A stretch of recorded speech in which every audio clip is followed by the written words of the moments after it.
Today, we're taking a look at the blocks that I use when I need different stone textures. Natural rocks, bricks, walls, and more lie up ahead, so let's jump straight into it.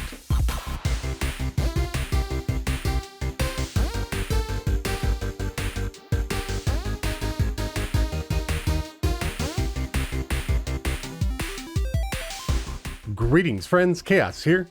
I've had a lot of people asking me how I pick and choose materials for my builds, so I thought it might be handy to throw together a series of block palette videos. This is the first batch, and today I'll be covering stone textures. Not every block in this video will actually be a stone type of block. In fact, some of these will be wood or metal.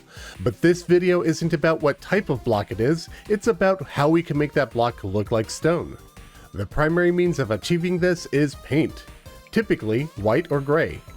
These bring a lot of textures towards a stony appearance. If we don't use paints, the number of gray looking stone blocks that we have access to is relegated to just stone block, boulder, gray brick, stone slab, and stone accent slab. So paint will be doing a lot of heavy lifting in this video.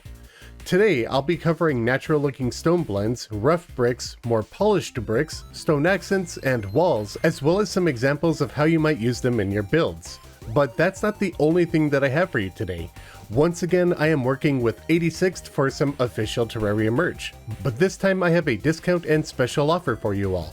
If you use my link in the description and pinned comment, after picking your favorite Terraria merch designs, check out with the code Khaios10 for a 10% discount on any purchase of your Terraria merch. Additionally, if your order of Terraria merch is $35 or more, you will get a free Vortex helmet keychain included in your order, as that's my personal favorite keychain. And if that's not enough, if your purchase is $50 or more, you'll get free shipping on checkout. Just be sure to use the code Khaios10 for that 10% discount. This offer only applies to their Terraria merch line, and it is only valid until March 9th. Every purchase goes to help support both Terraria and this channel, and it is greatly appreciated. Thank you all very much. Now, let's check out the palettes. The goal of this palette is to make a blend of stone that will look good as rocky floors, caves, stone houses, and so on. Stone block is obviously in the palette, and if you've been watching my recent videos, you will know that boulder block is an obvious entry as well. But I'm also going to include bubblegum block, which is made from stone block and orichalcum ore in a furnace, spider nest block from crafting cobweb and spider fangs at a workbench, and coral stone block, crafted from stone block and coral at a source of water. All 5 of these materials blend together, which means we can mix and match any of these together to make one homogeneous material. Additionally, when they're painted gray, bubblegum, spider nest, and coral stone blocks all closely resemble stone and boulder block in color. The boulder adds a rounded texture to the stone, but don't use it too much as it'll just make boulders appear in your rock pile. Bubblegum block adds smaller round rocks to your stone pile, as well as some horizontal and vertical cracks. The spider nest block gives a far more rough texture to the rock pile with diagonal fractures. Coral stone block gives a rougher texture on the outer edges while creating a smoother texture in the center. The best part of this palette is that it is extremely easy to make natural looking rock piles. Just pick 2 or more of these blocks and mix them randomly. You can paint everything gray to save time, but if you plan on planting moss on top of the stone, I would recommend by placing unpainted stone first and then block swap painted blocks into the pile. Next up, I threw together a palette with desert-themed materials. In the past, I almost always built my caves and rocks out of gray painted sandstone, so I thought it would be nice to call back to that in this video, as it's still a solid rock palette. Sandstone, desert fossil, hardened sand, and sand all blend together really well. When painted gray, the sands give a lighter texture, while the fossil gives a darker, more rough texture. The main reason that I like sandstone as a cave rock is because we can make stalactites and stalagmites with it. However, with the addition of the Mighty Tidy, this is far less helpful than it used to be. The biggest downside to these blocks is that they count towards creating a desert biome, so usually it's best to use them in small amounts when building on the surface. When you're setting up a cave with these materials, I recommend using sandstone along the edges to get the most out of its pointed texture. Then you could use the other 3 blocks to vary the color and texture of the pile. Lastly, I included 3 versions of cracked dungeon brick in here. While they are really just rough bricks, when painted gray they blend pretty well with the first rock palette. I don't recommend using these for decoration given their fragility, however I bring them up because they could be quite good for adventure maps if you're building rocky areas that you want to hide traps in, as they look like safe rocks to step on until you are stepping on them and you go falling into a death zone. If you're mixing this into a rock pile, but you don't want those rocks to prevent you from stepping on the cracked bricks, you can actuate some of the stone, boulder, bubblegum, spider nest, and crawlstone blocks, then paint them white so they blend in with the rock pile, but they are non-solid tiles, allowing you to step only on the cracked bricks and break them, to better fall into a trap. And since cracked dungeon bricks are in fact bricks, that acts as a pretty good segue to our next segment. Now we're going to take a look at different stone brick textures for our castles and ruins, starting with some of the more rough textures. If you're in a Crimson world, you will be able to craft Crimstone brick, which is a really rough and unique brick texture. We also have 3 dungeon brick colors: Mudstone, which shockingly is crafted from mud and stone, and Lizard brick. I arranged these in order of their shade when you paint them gray. As you can see, Crimstone brick is much lighter, while Lizard brick is the darkest. This gives us a fairly wide array of rough stone bricks of different shades. Better yet, they all blend together. And if you want your castles to look even more ruined, you could actually mix these together with a lot of the blocks from the previous segment. Typically speaking, I only choose one type of these bricks as the main block type for my castle build. Then I add other blocks to it, rather than mix and matching these, because these bricks are all visually pretty busy, and it can become messy if you start mixing and matching them. But that's where this next section of bricks comes in. These are cleaner looking options that don't look damaged or unmaintained. We have Gray brick, which is made from stone blocks, Ebonstone brick, which uses Ebonstone block, Sandstone brick, which needs sand, and Tin brick, which takes tin ore and sand block. All of these bricks are crafted at a furnace. Gray brick is straightforward, as it's obviously just stone. Ebonstone and Sandstone brick both look great when painted gray. They have the exact same texture, but Ebonstone is a tiny bit darker. Tin brick, while technically a metal, looks like stone when it's painted gray, and it's a metal brick that does not sparkle in light, so it's a decent option in this palette with a different texture. I usually use these bricks to complement the main blocks from the previous section. Additionally, gray brick can have moss growing on it, like stone block does, so this can be a great way of adding additional mossy bits to your build to make it look even more worn in. Lastly, we have ancient bricks.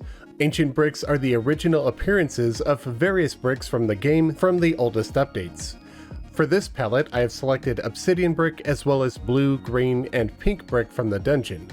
To get these classic appearances, simply throw their modern blocks into the shimmer.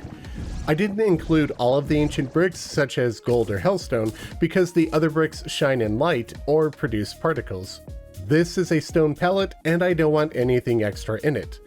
Obviously, all of these blocks look pretty much the same as gray brick, just with a different color.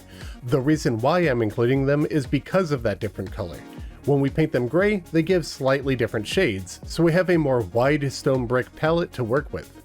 Now I'm going to throw together a couple of examples of how I might use these bricks.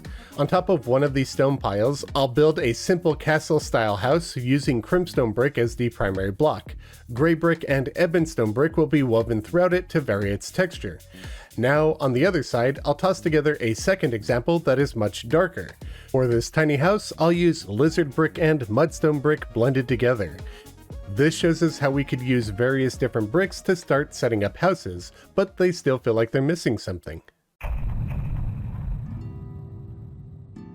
These next blocks are ones that I don't really use in abundance when building stone structures, but they can be used to really enhance a build. First up, we have stone slab and a stone accent slab. These two blocks are crafted at the heavy assembler with stone, though you need ectomist to get the accent version. They are identical in every way except for one. Stone slab blends with a wide array of blocks, while stone accent slab blends with nearly nothing. The only exception to my knowledge is smooth marble, but that's kind of a weird block. It blends with everything. We could use these two slabs in combination to get a lot of accent details to our stone structures, and I'll show you how to do that in an example in a little bit. But first, let's take a look at some non-traditional stone accents. This is Easter block, which is sold by the dye trader, and shockingly it looks pretty good as a stone block with a very unique pattern on it when it's painted gray. One thing to note with this block is that its texture is entirely dependent on where the block is placed. What that means is, unlike any other blocks that have randomized textures anytime you load into the world, Easter block will always have this pattern in this spot. But it also means that you won't be able to get those rows of triangles to shift up or down. They will always be at this vertical point. So if you want to use a specific segment of Easter block as a detail, you'll have to build your house around it with that elevation point in mind. The easiest way to do this would be to start by placing Easter block first, then building the rest of the house around it. While we're talking about how this texture is drawn, the two slabs that I covered will also work the same way with their textures. The giant slab bricks that they form will always be in that pattern, and you won't be able to shift them around. I almost never build with these in abundance, so normally this isn't something I even notice. Next up is technically a metal block. This is palladium column, and it's made with palladium ore and a stone at a furnace. It looks great as a stone accent when painted gray. I love using it as columns as well as side accents for my castles, which I'll show you later as well. Up next we have Gothic brick. This functions similar to palladium column in that it is great for columns and sidewall accents. It could also be a great floor or ceiling due to its textures, and I really enjoy having the pointy bits that are formed at the top and bottom when you have a row of it only one tile wide. But just like the stone slab and Easter block, this block has a position-dependent texture, so the pattern will always be set in place no matter where you build it. The big downside to this block is that it is extremely dark and it can be hard to work with unless you paint it white, but it's still amazing. You can get Gothic brick by crafting cobweb, bone, and stone at a bone welder. The last two accents are actually types of wood. Rich mahogany from the jungle and dynasty wood from the traveling merchant both look very convincing as stone pieces when painted gray, especially when you're using them in a row that's only one wide.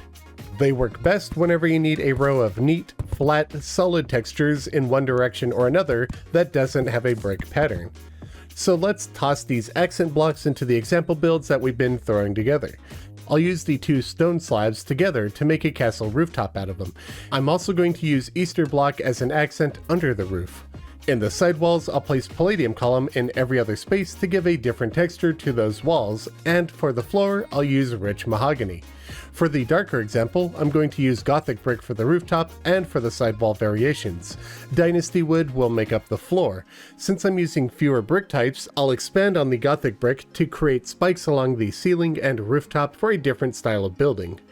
And now that we have all of the accents in, all that's left for the examples, as well as for our stone palette, are background walls. In terms of stone walls for nature builds, such as caves, there are a ton of options, far too many of them. A wide variety of walls look like stone when they're painted gray, and I don't want to cover all of them as that just feels like it would be bloat. So first I'll cover the ones that I use the most, then some outliers that I use on occasion. That way I'll show you what is in my personal stone palette without talking about stuff that I almost never use.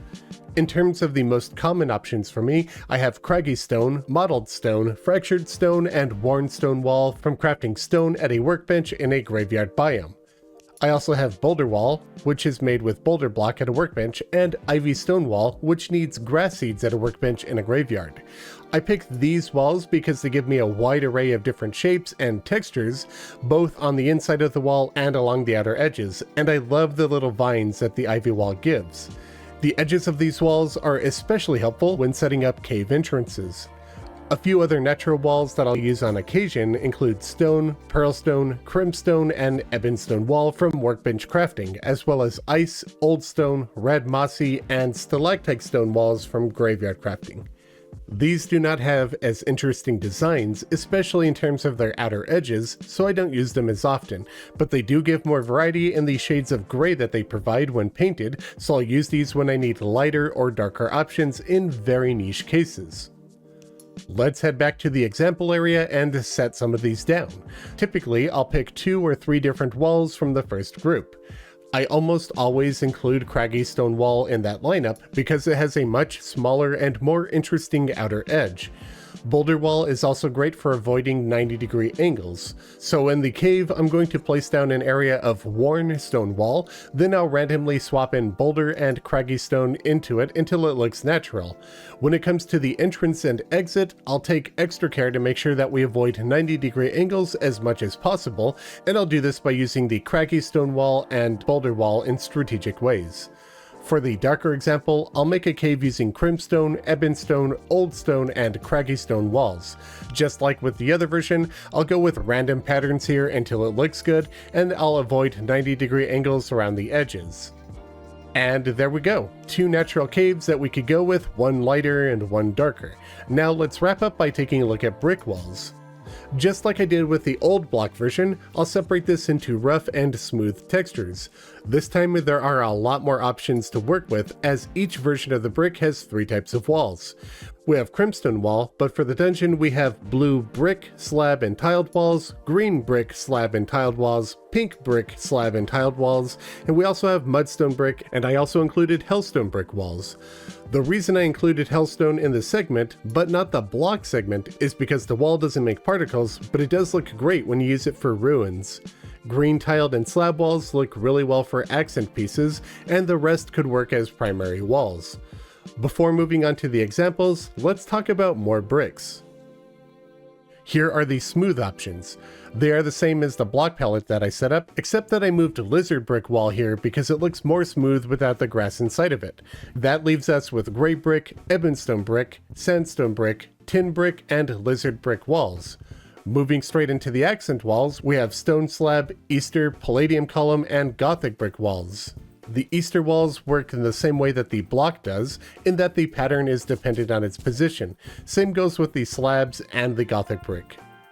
Lastly, we have ancient brick versions. Again, I'm including these solely for the fact that they give us more shades of gray. I have every ancient wall option here because none of them sparkle or create sparks, so they'll all work with the stone palette. Finally, let's add walls to our 2 example houses. First off is the crimstone house. I'll be using crimstone brick walls so it closely matches the primary block. There will be a row of sandstone brick wall near the bottom to vary the texture as an accent, and beneath that, some Easter wall. For the main wall, I'm going to blend in pink tiled wall. Since crimstone brick wall is lighter than other options, it limits what we could work with and still make it look good, but I think this still blends pretty well. Now, let's move on to the dark house. The primary wall will be lizard brick blended with mudstone brick walls, though I did paint it white when putting it into the foundation. Gothic brick walls will serve as an accent at the bottom of the house, also painted white, and on top of that, obsidian brick wall painted gray. And that's it. We've covered all of the stone blocks and walls that I used to build my palette for both natural structures as well as man-made ones. I hope you found this video helpful, and I plan on having more palette videos in the future as long as people want them, such as metal or wood. Leave a comment letting me know if there are any build palettes that you would like to see me cover further down the line. Don't forget that you can pick up Terraria merch over on 86th with the link in the description and pinned comment. Use the code Khaios10 for a 10% discount on your purchase of Terraria merchandise, and if you place an order of $35 or more, you get a free Vortex helmet keychain included in your package. Once again, every purchase does help support the channel, plus you get some quality merch to boot. And if you don't feel like dropping some money, maybe you'll drop a like, comment, and subscribe to help boost the channel and the algorithm. I really do appreciate that support as well. A special thanks to my biggest supporters for the month, Kasu and Slathozar Powerup. And be sure to check out my channel artist MythicalWater, linked in the description below. Thank you all very much for watching. Be back soon with a new video. Happy building!